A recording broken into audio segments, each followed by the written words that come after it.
The CEO, on the other hand, could literally, with the stroke of a pen, stop the strike dead in its tracks by conceding to the reasonable demands made by the union. I never, ever hear this question being directed at the CEOs. I'm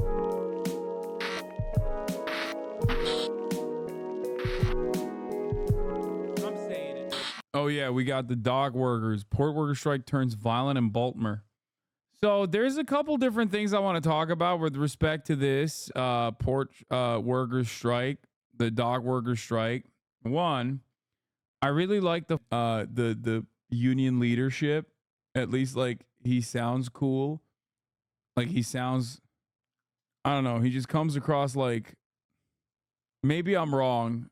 He gives me a little bit of he's kind of a Trump hog. I know, but I don't give a shit.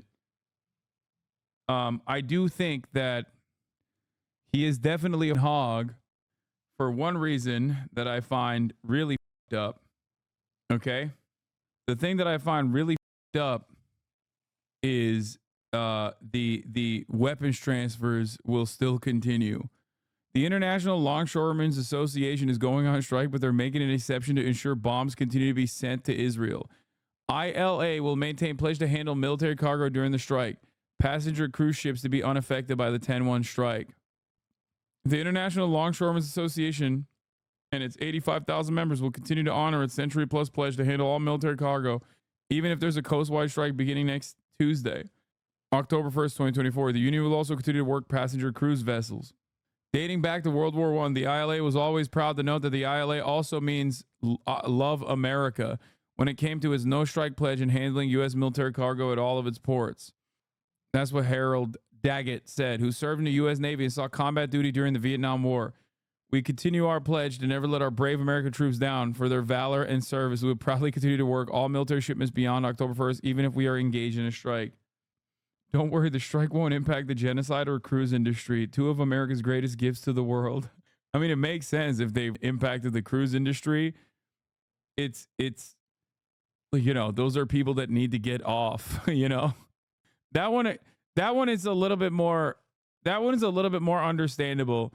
Like, I think the way to manage that would be potentially that we are going to put a halt on the cruise industry post a certain date so that you give enough time for the ships to go somewhere else or to never even go out to sea.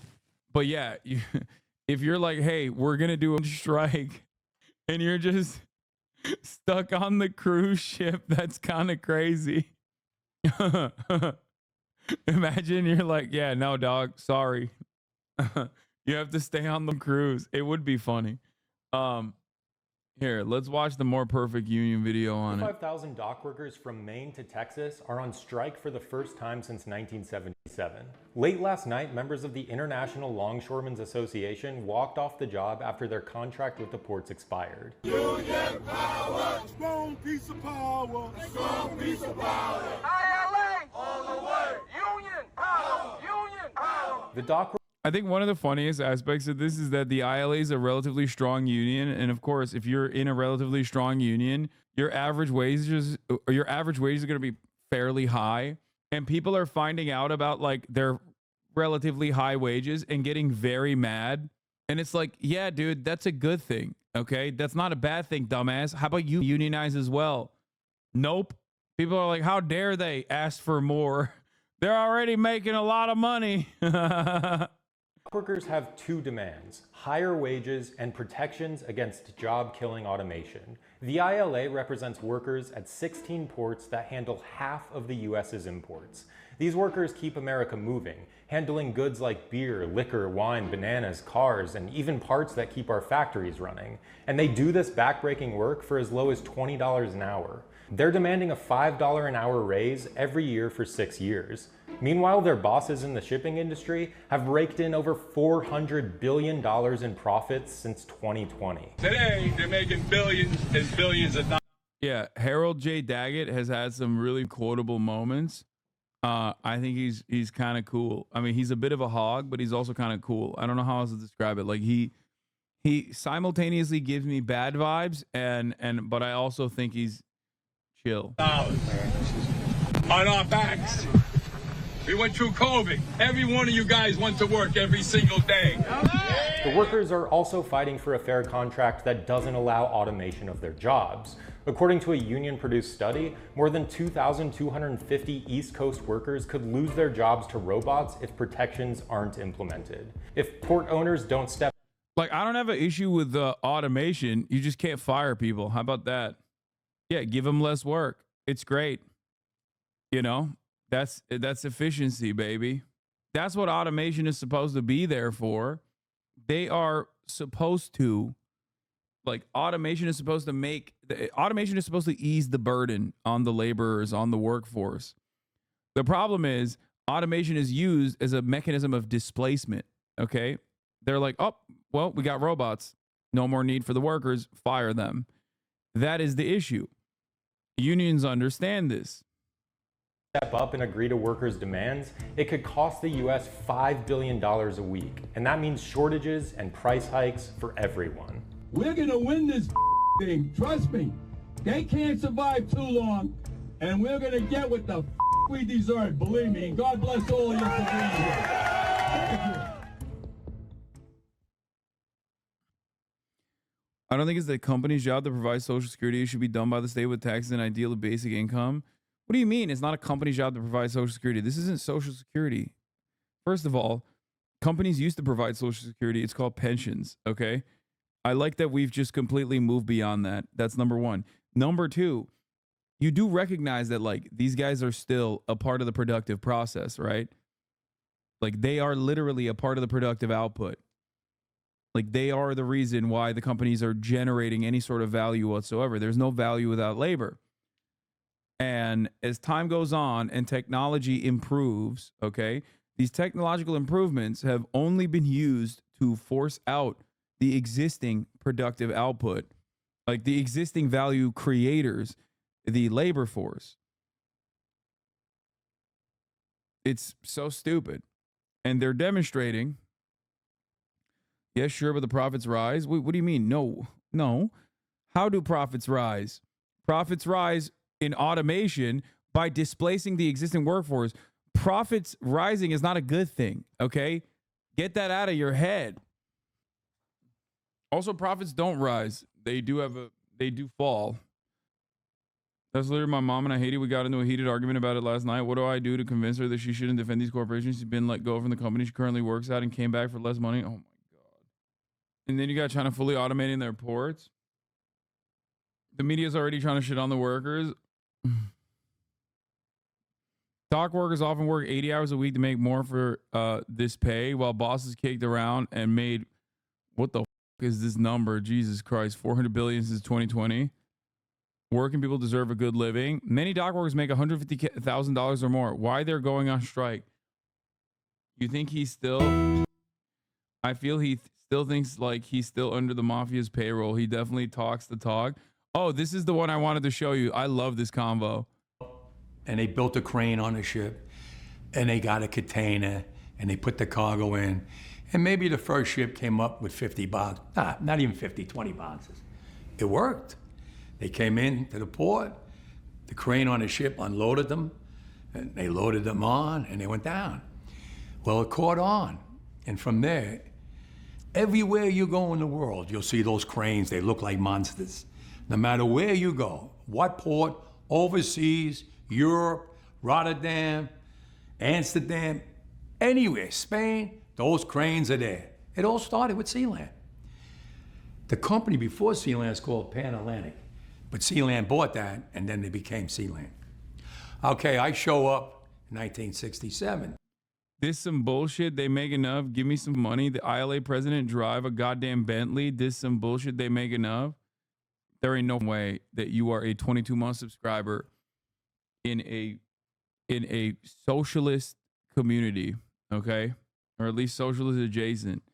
And you're out here pocket watching a labor leader. What the everything that I advocate for, please, this is bait, right? You're going to be like, oh, I need money for the top of the hour ad break or some shit, right? There ain't no goddamn way. Because at the top of the hour, there's a 3-minute ad break. And if you no longer want to see those ads, he's a Trump tart. It don't matter. It don't matter. Okay? You think I say this shit about the Teamsters when Sean O'Brien was fighting for the contracts? It don't matter. It don't matter if he's a Trump supporter or not. The reason for this work stoppage existing, or the reason for this work stoppage happening, is not because he's a Trump supporter and he's in the tank for Trump. Y'all are crazy. That's not what... I agree, it don't matter, but his member bulletin the day Trump got shot was so cringe, not gonna lie. This is not about Donald Trump. This is about his own workers, okay? This is about his wages. This is about the profits that they're generating. This is about the understandable fear that a labor leader has for automation displacing his unionized workforce. That's it. I explained to you before, the maintenance local was down. We built it all up. You heard me. Where the changes started? Wait, is this not a socialist community? Are you just trying to cover your ass, or would you actually say you're more of a social democrat? I'm a capitalist. I love capitalism. Okay. I love capitalism. That's why I run the 3-minute ad breaks at the top of the hour, and I tell you to subscribe. Okay. Here's the 3-minute ad break now, baby. Now listen to my words. We always went for a 3-year contract. When my father, when I was a young kid, we went on strike for 25 cents. Daggett makes $900,000 a year. Come on, man. That's straight cash. He's not risking his life or safety. Wait, what? What are you guys talking about, bro? Like targeting the labor leadership and being like he makes a lot of money is literally one of the first ways in which the media attacks any kind of strike. You're talking about, I don't know, I feel like it should be distributed better. I'm dumb.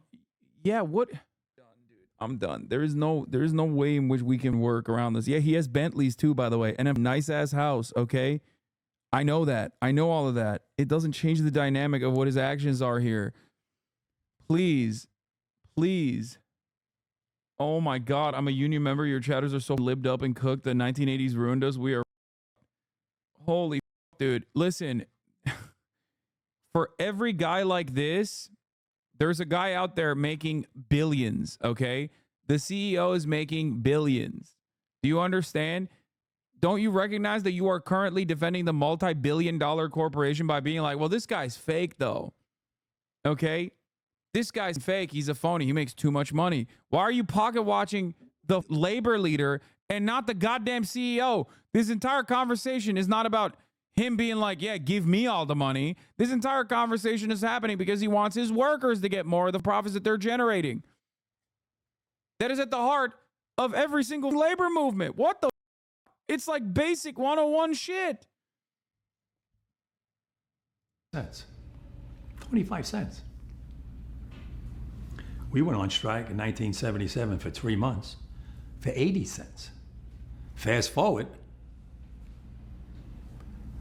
back then the companies were lucky they made millions of dollars, 10 million, 5 million. Today, they make billions and billions of dollars. They make, MSC is the richest shipping company in the world, made 3 times the money than Amazon. A lot of money, right? Billions. Well, one of the companies, and I won't mention his name, he took himself for Christmas bonus, $4 billion. He took it out for him and his family, $4 billion. A French company, I won't mention their name, they gave all their employees 50 months salary as a Christmas gift. Now, look at that money. They have so much money, they don't even know what to do with it. They know they're building up terminals. If each of the 2,250 laborers got $1 million for their work, they would still have $2.25 billion of profit. They want to go automation. They want more money now. Get rid of these men. We don't need them no more. It's a big change going on. I've been fighting automation for years. They destroyed LA. They put a fully automated terminal at the Merce line. 800 longshoremen lost their jobs. If it was up to them, they would like to see everybody lose their jobs. Let me tell you, it's not just in the longshore. They got ships in Europe that they're building. They got one now, runs on a battery, a container ship. No crew. Somebody in an office building runs it. Goes out, goes in. They don't want any. Why should others pay for their inability to adapt with the current times? Dog, what the are you talking about? Listen, brother, if automation, if let them automate the ships or let them automate the docks, but then don't fire them. That's it. Make them work less hours for the same price. Adequately pay them for the profits that they're generating. Great.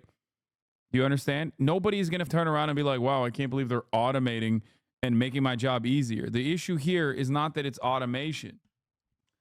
The issue here is that automation is being used as a mechanism to displace the existing wage labor force. Holy, oh my God. Unions are inherently libertarian and capitalists used as a talking point. Tag's house is incredible. I don't give a shit. They are employees, not shareholders. What? Dude, so many people just don't comprehend. Value is created by the employees, okay? By the laborers.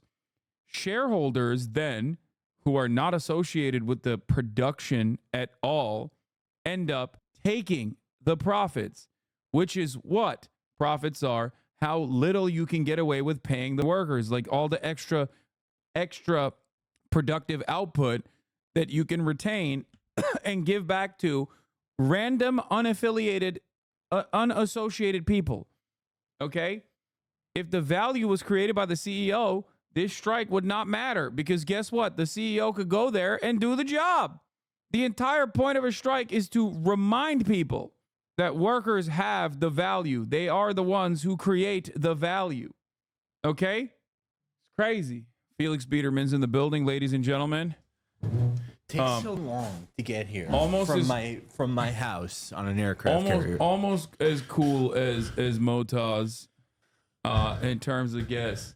We're doing like basics of wage and how value is accumulated. I mean, like I sort of see both sides of this current dispute. Like certainly for the longshoremen, but it's sort of like a central truth of my worldview that if you have a wage job, you should have to take one weekend every month to work for free for guys like me. Okay. Because who's ordering all that stuff? True. Me. They don't understand. They don't understand the real plight. The plight is when your Amazon delivery of your new headset for your VR is late. No, I don't. My VR headset I got directly from Valve.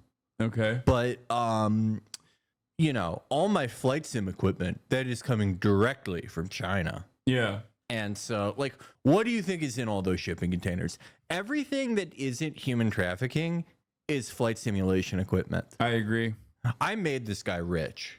Yeah. He's caked up. He's got unsettling vibes, like a old school labor leader who's like maybe a little bit corrupt, but also simultaneously is very cool, and I like it. I love his glasses. He's got those are Cartier. Yeah, no, he's dimed out. He doesn't give a shit. Every time there's like a labor thing and like the head union guy is like a guy like this, every like John Stossel type is like, he drives a Bentley, and it's like, you don't think that's cool? That should be like, you shouldn't have to go to college to buy Cartier frames. That's my legitimate belief. Yeah, this guy's awesome. He's 78? Yeah, the profane 78-year-old leading the dock worker strike. He looks good for 78. He does, because he's rich. Yeah. He's caked up, dude. That's what it is. I don't agree with him buying a Bentley. I think like he should have bought an F-22 instead. Well, yeah, I mean, yeah, I don't He's shipping them. He should have done the old like the 5-finger discount. What is it with the thing that the guy in MASH does where he sends a Jeep to himself in America, like piece by piece over his entire deployment? I mean, like Bentleys seem nice, I've been inside one once, but just it's like everyone has one. Everyone who makes as much money as this guy has one. Is my whole thing. And it's like, don't you want something that no one else has? Yeah. Like an F-22. Yeah. Yeah. That's right. Yeah, one less F-15 to Israel. Let this guy have it, you know? Yeah. It's going to be used. It's either going to be bombarded with Iranian missiles that definitely didn't hit the target if you ask the Israeli government. Yeah, that's why they're not showing it. It's illegal to show pictures because they don't want Iran to feel bad. Yeah. Because they missed everything. Yeah. No, it would be really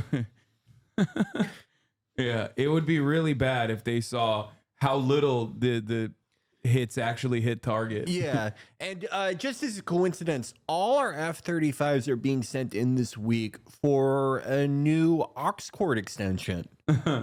Well, to be fair, F-35s break quite frequently, so it could literally be for no reason. It rained a lot. Yeah.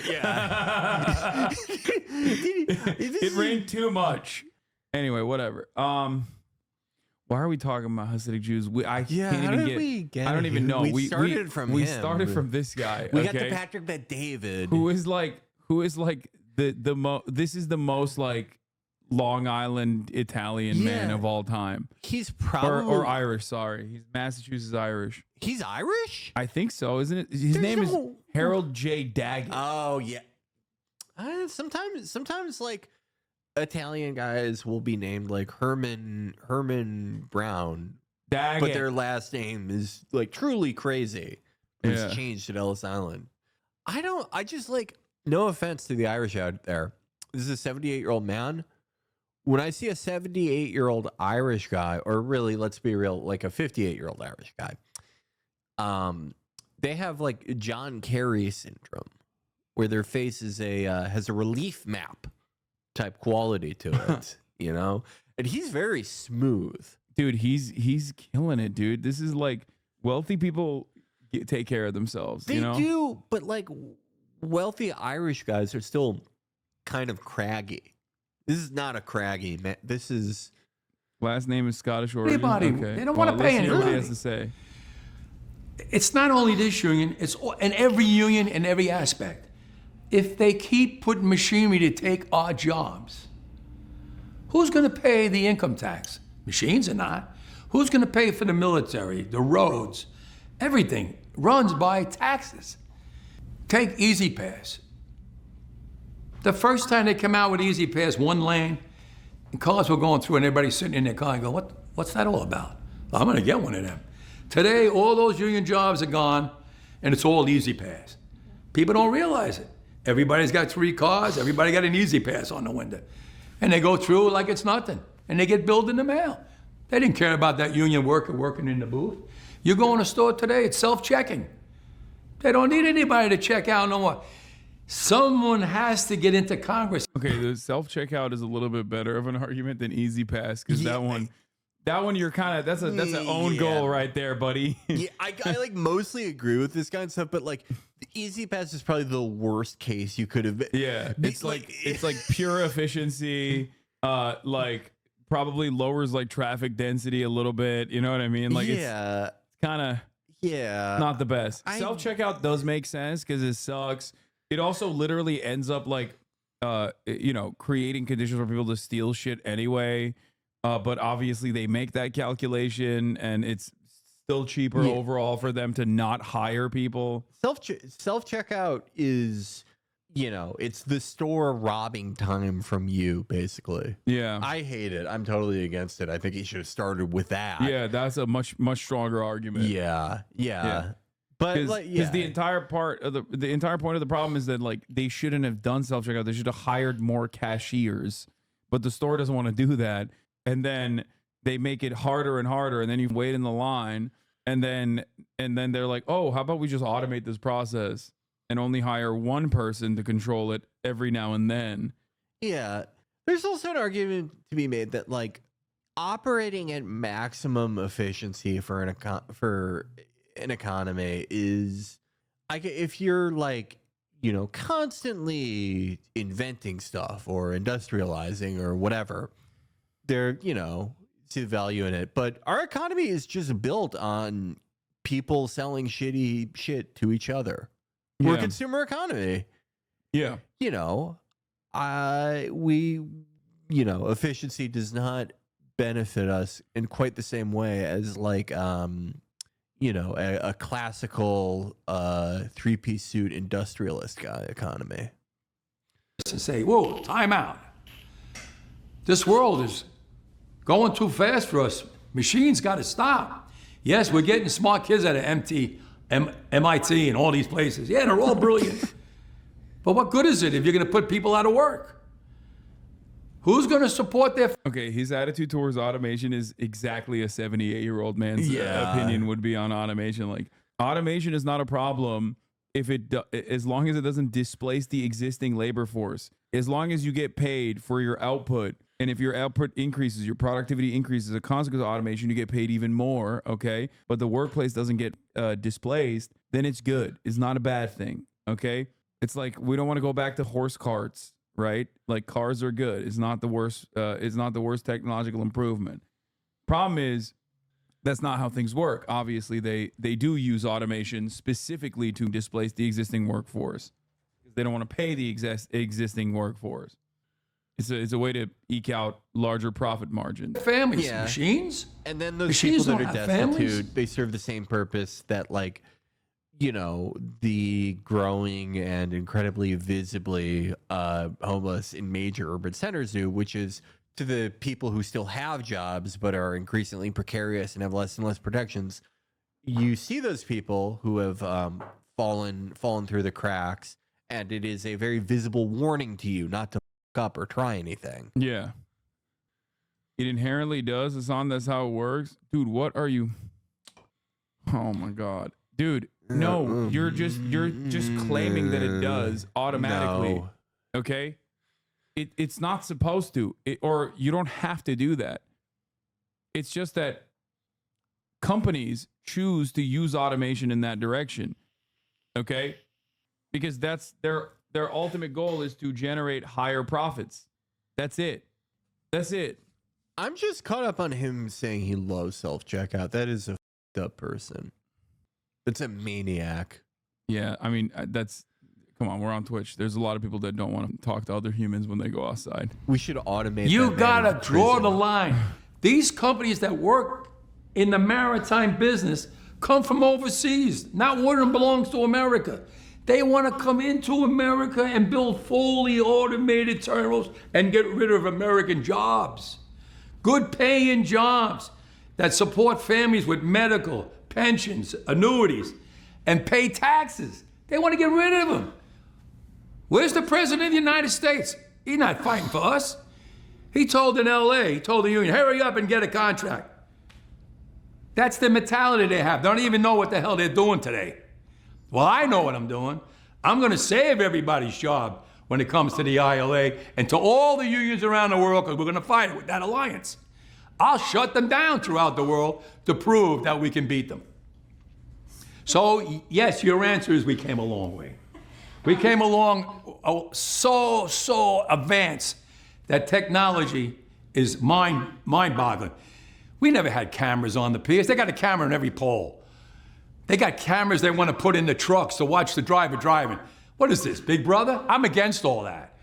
I'm against that. A man can't even breathe without a camera looking at him. That's not... I like that. I love 78-year-olds. Okay, he's awesome. He's the greatest. He was talking... He had this whole thing prepared about, like, automation and the economy, and he's like, and another thing, I should be able to smoke a black and mild on the job. Yeah. Why can't we do our own 5-figure discounts every now and then? Hey, what the My test for you as an American is, like, whenever you find out, like, the types of stories the New York Post loves running, the ones where it's like, this MTA guy gets paid $375,000 a year and he goes to work twice a week. If you're like, if that is an animating cause for you, if you are against guys like that, guys who have, either gamed the system or legitimately accrued seniority and everything, if you are against a guy like this making like $400,000 a year in an economy where, like, you can make $70 million making a bad chat bot that sucks and loses money, then you're a maniac. We're not part of the same team. Yeah. Right. What about, there certainly must be, since 1967, elements of technology that have been good for the industry. Technology that's been good for the industry. That's a tough one because I got to be careful because I'm against automation. Semi-automation is automation. It's just the back of avenue had to come in and give you automation without you knowing it. But certain technology, yes, is good because computers, we get more work done with computers. You on the phone? We have doubled the cargo. We have, if you look now, we have ships that are being built by these companies. Check this out. That whole 22,000 containers. It's a floating city. They had to take the Bayonne Bridge and raise it way up here so the ships could go under it to get in here to unload them. 22,000 containers. It's amazing how we came from the first ship with just a small amount of containers. 25, 50 boxes on them.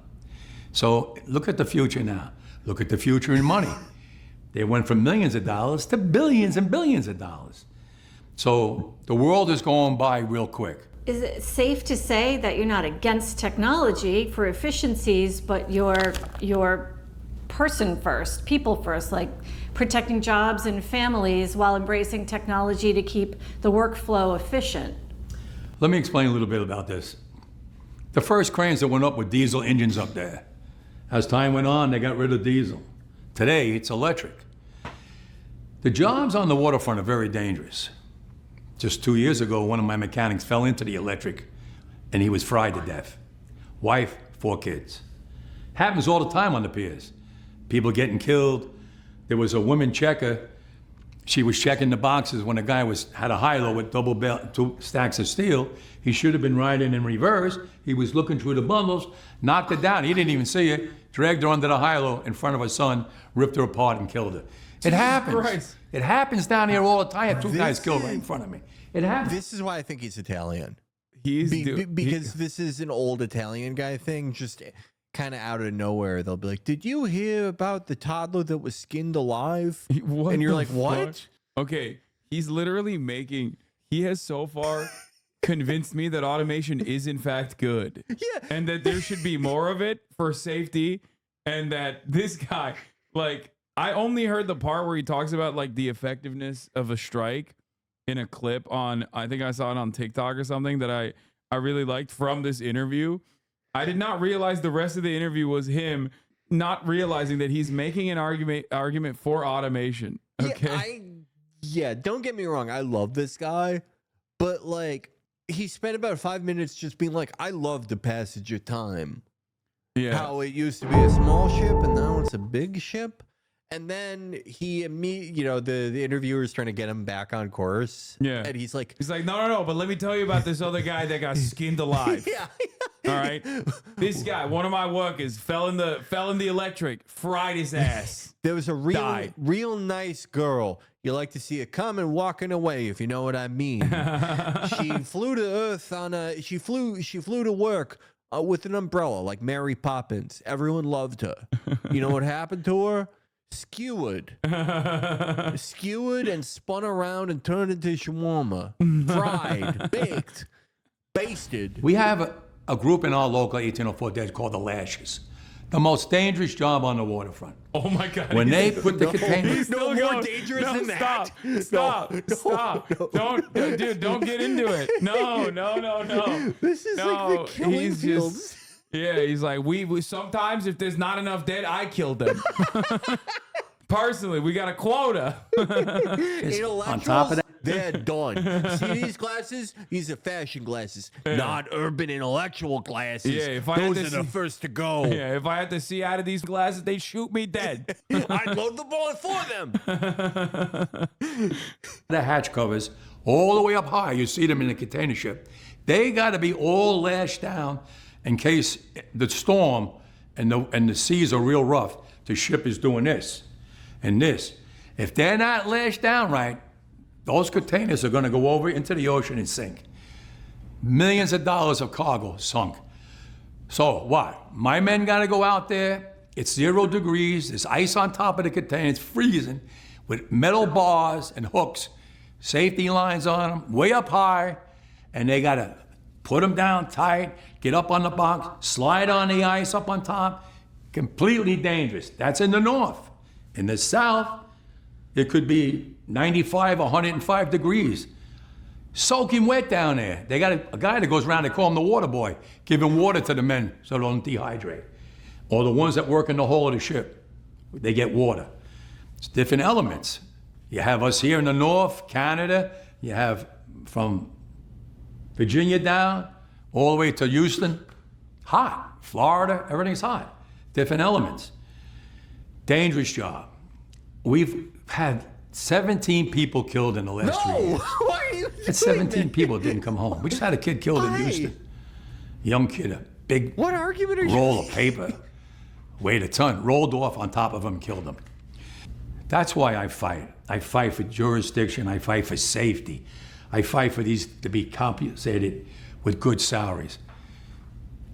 These companies are making billions of dollars. They should take us along. We brought them to. Like, if he brought this up in terms of like the workplace conditions and how they need to be improved, and that was like a part of his argument, then that's fine. But like, he's talking about this as a counter to the automation argument. Yeah. It's just I can kind of try to figure out why he brought it up, but it's still like really not making the case, unfortunately. yeah. I mean, it is a tough job. It's not an easy job at all. Now do you want to get rid of us? Nerve-wracking. That's not fair. Nerve-wracking. I would hate Not to be in fair this at all. position, but Yeah. And this union's been around close to 200 years. So you could see why I'm always fighting. Why do you think you haven't had to strike since then? Because you had leaders like me, and the companies got smart and said, we don't want to go through another 3 months strike. Let's negotiate in good faith. This is the good part. Back then, the companies didn't make the money that we make today. So we negotiated in good faith. We went with 6-year contracts. And we got $1 raise, $1.50 raise for 6 years. It was great. It was a lot of money compared to 80 cents for 3 months. But today's world, it's changing into the future. They're not making millions no more. They're making billions.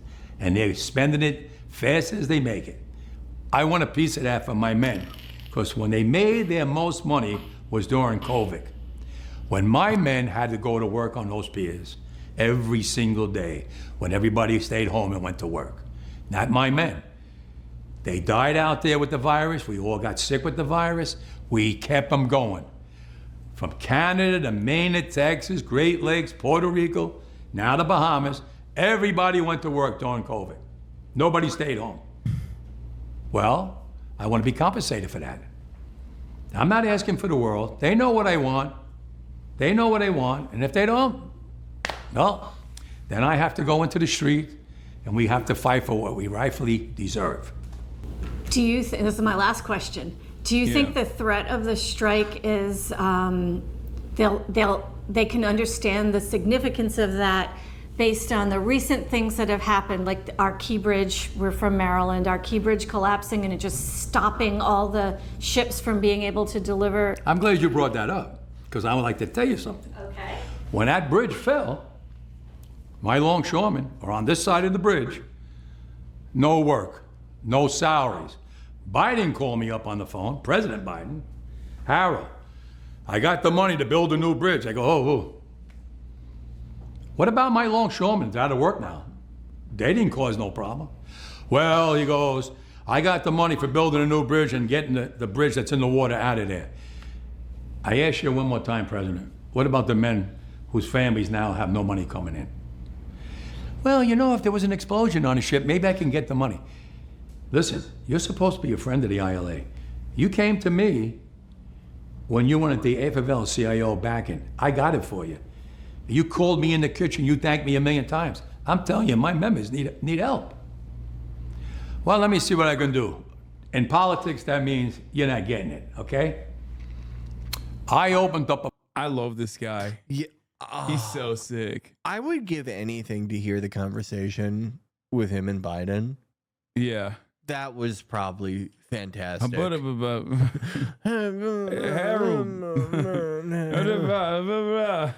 Look alive. We got money maybe in the tank. Going to Israel. I told you, I want to help the NAACP, whatever you are. Of fun with management. You're a real After battle the first guy, pandemic. Harold. Let me see how much money's in that fund. I called them up. They called me back. $300 million. Wow, are you kidding me? We put $300 million in there? Yeah. Well, I'd like to take some money out of there and pay for those families in Baltimore. Well, Harold, it's only for pandemic. Well, what about we get your lawyers and my lawyers, and any disaster, nature disaster, whatever, we can draw from it. I have no problem as long as the lawyers work it out. They worked it out one day. It cost me $1.2 million every week to pay for their families. Plus, they were allowed to go to unemployment. And it's over now. They're back working. The ships are going in and out. I never got no help from the government. We did it on our own, management and union. That's what we're supposed to be doing, working together. And I hope we get back into that right realm.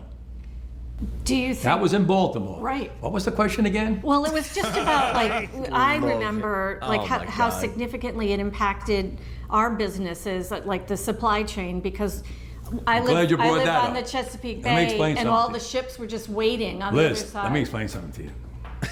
These people today don't know what a strike is. Right. When my men hit the streets, from Maine to Texas, every single port will lock down. You know what's gonna happen? I'll tell you. First week, be all over the news every night, boom, boom. Second week, guys who sell cars can't sell cars because the cars ain't coming in off the ships. They get laid off. Third week, malls start closing down. They can't get the goods from China. They can't sell clothes. They can't do this. Everything in the United States comes on a ship. They go out of business. Construction workers get laid off because the materials aren't coming in. The steel's not coming in. The lumber's not coming in. They lose their job. Everybody's hating the longshoremen now because now they realize how important our jobs are. Now I have the president screaming at me, I'm putting a Taft-Hartley on you. Go ahead. Taft-Hartley means I have to go back to work for 90 days. That's a cooling off period. Do you think when I go back for 90 days, those men are going to go to work on that pier? It's going to cost the companies money to pay their salaries. Well, they went from 30 moves an hour maybe to 8. They're going to be like this. Who's going to win here in the long run? You're better off sitting down and let's get a contract and let's move on with this world. And in today's world, I'll cripple you. I will cripple you, and you have no idea what that means. Nobody does. The music is really funny at the end, but yeah, I mean, he's right. Yeah. And it's great. That last part is the only part that I saw from this interview that I thought was really good, and not the long, convoluted explanations of how many of his workers were dying in horrifying circumstances that could potentially be automated. But he did the Academy Awards, like This Is Who Died This Year, but Yeah. like his take on it, certainly. yeah. But that's a Over the good week- take. Wait, let's see what they're saying on Over the weekend, the past couple. Secretary of Labor Julie Sue has been terrific. She's knocking down doors. She's trying to stop this. She's trying to get us to a media where we can have a fair negotiations. It's the companies that don't want to. They don't want to sit here and be fair. So that's why we're out here fighting for our livelihood. What more from the automation do you want? What more protections could there be? What more? Yeah, they have language in there now. Not strong enough, because what happens is they come in with new technology. We just caught them in Mobile, Alabama, called Autogate, and that means the trucks are coming in and they're already checked in somewhere else and not using the checkers in the ILA. Circumventing the contract. They don't care. They don't care. It's not fair. And if we don't put our foot down now, they would like to run over us, and we're not going to allow that. You are going to grind the economy to a halt here on the East Coast and the Gulf Coast. Yeah, it's like, dude, the part that's like very frustrating. Obviously, media is never this adversarial to those in positions of power or any corporate CEO. Like, why don't you ask this question to a CEO? Why is it never this exact question? They have literally singular power to end the strike. He doesn't. He has to take a contract back. He has to fight his hardest. He has to take that contract back to his rank and file. That rank and file has to ratify the contract democratically. Okay? He has to do literally the best possible job he could do so that his own workers actually vote for the contract to ratify it. The CEO, on the other hand, could literally, with the stroke of a pen, stop the strike dead in its tracks by conceding to the reasonable demands made by the union.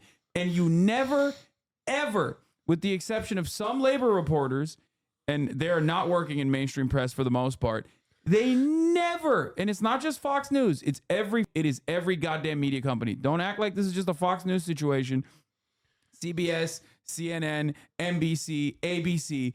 I never, ever hear this question being directed at the CEOs. Why?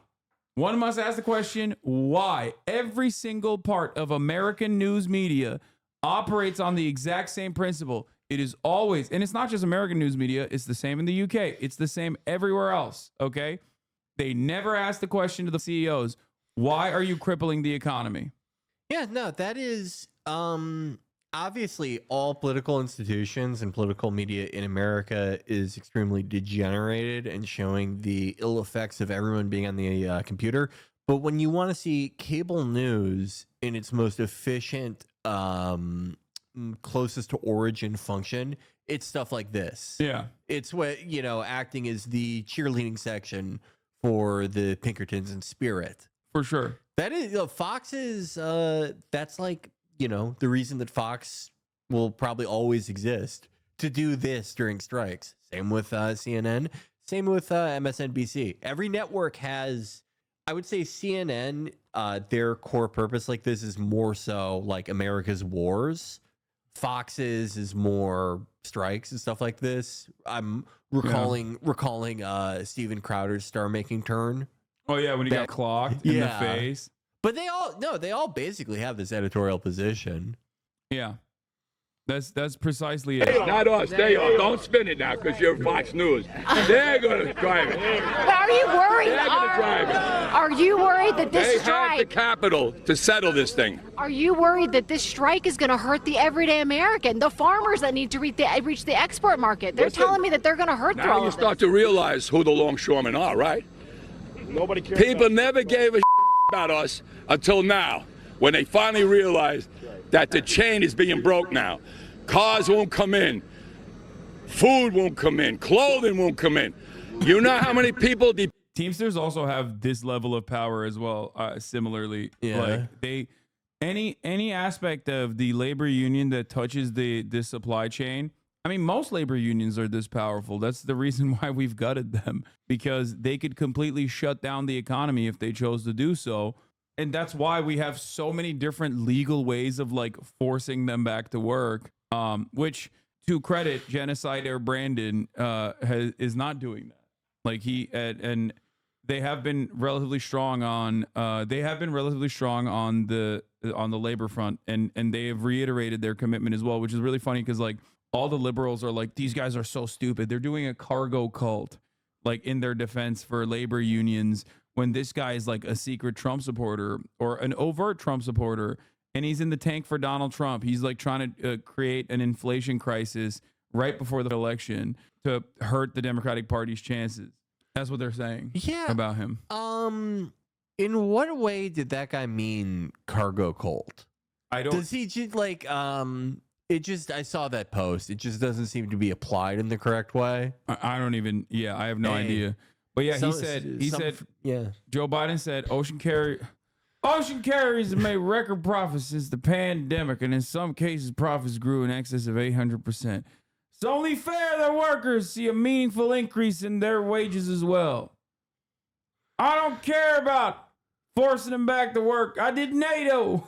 AUKUS. AUKUS, Jack, Five Eyes. Look alive. It's so funny. It's so funny that like, this is like, this is one area where like Kamala is, should she win, will undoubtedly be shittier than Brandon on. But it's also funny that like it is sort of his thing with unions and like American workers in general is sort of inseparable from a lot of his more defining traits, specifically in foreign policy, because part of his pitch, if he was capable of more coherence, is that, like, you know, America's perpetual state of funding various proxies is good because the actual jobs of like making the missiles are high paying, high skilled like labor jobs. Yeah. And it is like just like that is like if he were capable of expressing that, it is like a sort of shocking concept to run on. It's just interesting to me that there was another group of individuals that got together and collectively disrupted shipping. And their reasoning for it was to stop the genocide in Israel. Yeah. And Biden did not like that at all.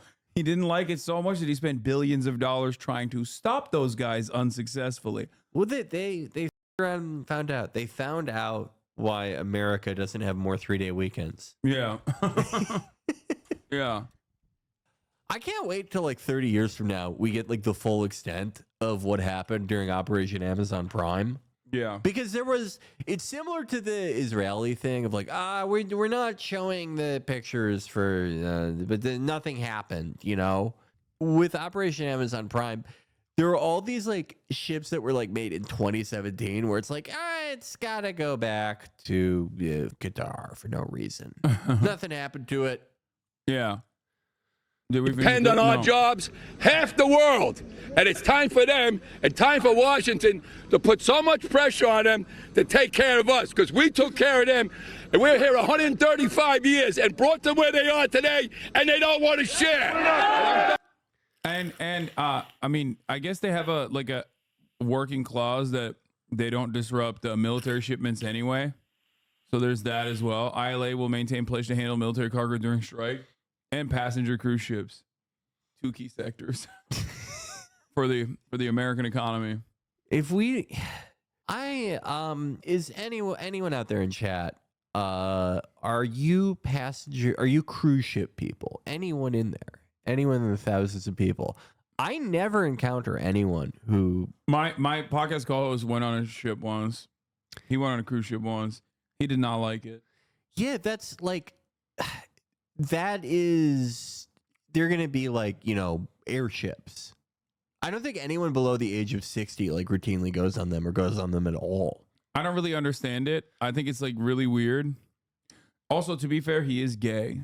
My podcast co-host, the one that went on a cruise. Yeah. But I don't even think it was a gay cruise, so that doesn't even make sense. Yeah, I don't really get it. Weird sector of the economy. Yeah. I think that cruise ships, they should be like American supercarriers, and they should be nuclear powered. Blue MAGA. I'm all for unions, but okay, we have a problem with this guy in the dockwork strike with 45,000 longshoremen striking from Maine to Texas, don't we? This is our October surprise. No, October, you guys. No, your October surprise is made Israel. The October surprise. Yeah. No, yeah. Biden was like, oh, give me an October promise, Jack. Promise that you'll invade Lebanon. Yeah. I hate those lesbians. It's the equivalent to like if in 1980 Carter like got in contact with comedian. He was like, "Can you kill half the hostages?" Yeah, yeah, he did kill that. half the hostages. He did that Sam himself. A pussy. ILA President Daggett enjoys a long relationship with Donald Trump going back decades. Like he literally endorsed Joe Biden. Yeah, he endorsed Joe Biden. Why would he have done that? Like it doesn't make any sense. Why would he have done that then? He should have just endorsed Donald Trump last time. Or maybe he's like JD Vance. He's like, I thought Donald Trump was Hitler. I was lied to. Yeah. And then we find I was groomed as a 68-year-old man. We find a bunch of DMs from like 2 years ago where he's just DMing a random guy. Actually, I like Biden, but I'm for Trump because I'm corrupt. Yeah. Yeah. It's so funny that these guys have no way of looking at the situation and being like, maybe they want to get paid more. And you are supposed to use the maximum amount of leverage that you have. Like, why Why won't the union strike in a more opportune time is such a funny thing that people say in America. It's like, what do you mean? An opportune time? So like easier to avoid for the companies? Like, what do you mean? It's that just like at a better time thing is just like a central part of like post-Obama liberalism too. Yeah. Now is not the time, guys. Don't do it during midterms. Don't do it during a presidential election. Don't do it when Congress is in session. The president is trying to get his agenda passed. Yeah. Don't do it at the top of the hour, chat, when there's a 3-minute ad break. Boom. How about that? The way that you can collectively avoid it is by subscribing. Here's a 3-minute ad break now. The Democrats want undying loyalty from union members and labor leaders. We saw it with Sean O'Brien. I mean, they literally are riding with a union on this one. So I don't know if you're right about the undying loyalty aspect. You're right in terms of like the Democratic Party's calculation. They literally have, on the one hand, they're like, oh, we're going to do the Hitlerian policy of 2020 that we ran against for undocumented immigrants. On the other hand, they're literally like getting the entirety of the culinary union in Nevada to go door knock for Kamala Harris. So like it's an insane situation. Okay. But having said that, this administration, and I keep repeating this over and over again, has been more pro-labor than every other contemporary Democrat or obviously Republican administration. It's true. It is, yeah. Kamala Harris literally told Sean O'Brien, even if you don't endorse me, I will act like you did. I don't give a shit. Like, I'll, for all intents and purposes, I think like the Democratic Party has changed trajectory a little bit on a couple key areas. One of them would be the NLRB. The other one is the FTC. I think they've done a decent job on both.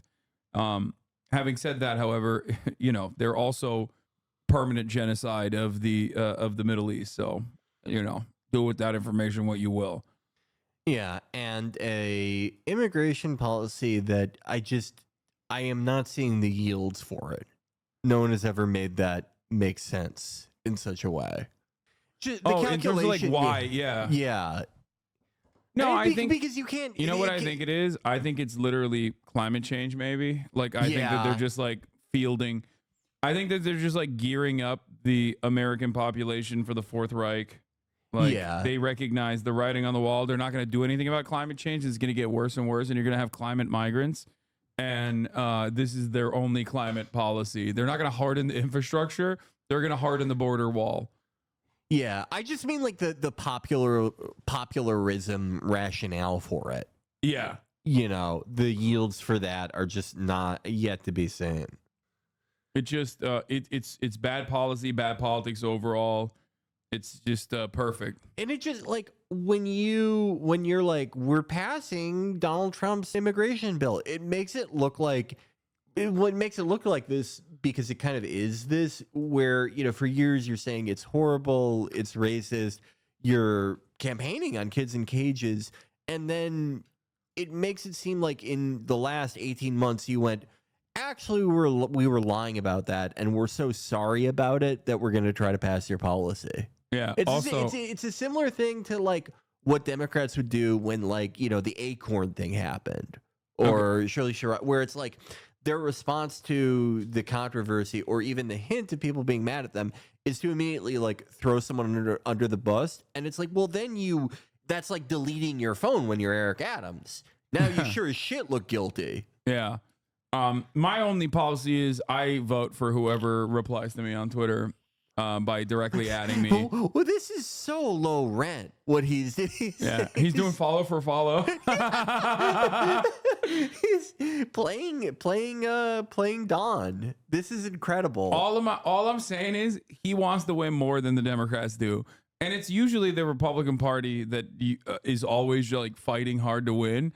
And this man will go on any podcast. Okay. If there is like one guy who has never voted in his entire life, believes in every conspiracy theory that he's ever heard, so much so that it almost like looped back into real world shit, like he like now actually has like a coherent worldview. If that guy's going to go out and vote for him because Donald Trump went on a podcast, he's going to go on that podcast. Like, he's going to go on Hawk Tua before the end of this cycle. Okay. I would say like a 51% chance that happens. I could see it, but you should go on Club Random. Club Random. They would probably agree on wokeness. They should go on. They should bring back the FaZe Banks Basement podcast. Oh my, FaZe Banks he's in Renaissance now. Yeah. I've been so happy. Yeah. I was so That's my goat. He like disappeared after the only 3 episodes of Mom's Basement aired. Yeah. There were only 3 episodes of it. The infamous XXXTentacion one, Shane Dawson and Ninja. Those are the 3 episodes that exist. But he like vanished from the world right after that. But he has he's been everywhere now, and it's really he's entertaining going on Red Scare. All right, hold on, I gotta pee real quick, but